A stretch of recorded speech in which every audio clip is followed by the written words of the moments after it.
বেশিরভাগ মানুষ আপনার এটা টেবিলের ক্লথ হিসাবেই চিনেন।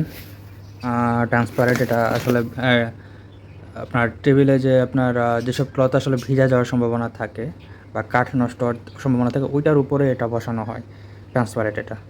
তো এটা আমি কিনে আনছি কী কারণে এত বড় কারণ হচ্ছে আমি চাইতেছিলাম যে আপনাদের দেখাই, এখন সামনে আরেক মাস পরে ঠান্ডা এসে পড়বে। সো আমি চাইতেছিলাম যে এদের যাতে ঠান্ডা না লেগে যায় আর কি, ভিতরটা যাতে গরম থাকে, ওদের বডির টেম্পারেচারই ভিতরটা গরম হয়ে যাবে।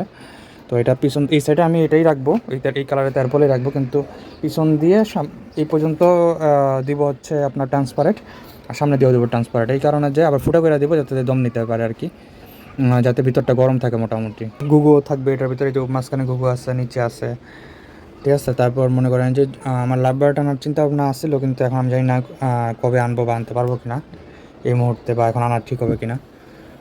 দেখা যায় আমি এক সাইডে বাজিঘর রাখবো, বা একটা হাতে বাজিঘর রাখবো, একটা হাতে লাভ বার্ড, আর নিচে গুগো, এই দুটো নামাই দিব। এগুলো আসলে বাচ্চা ছিল, উপরে উঠাই দিয়েছি, কারণ নতুন বাচ্চা দিচ্ছি, কারণ উপরে উঠাই দিয়েছিলাম।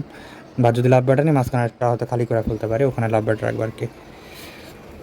আর গুগো হয়তো কিছু সেলও করে দিতে পারি, অথবা অনেকে তো বলে এগুলো খাওয়া যায়, আমি একটু পরামর্শ নিয়ে দেখবো আসলে খাওয়া যায় কিনা। যদি যায় হয়তো মুরগি হিসাবে চালা দিতে হবে আর কি, কিছু করার নাই।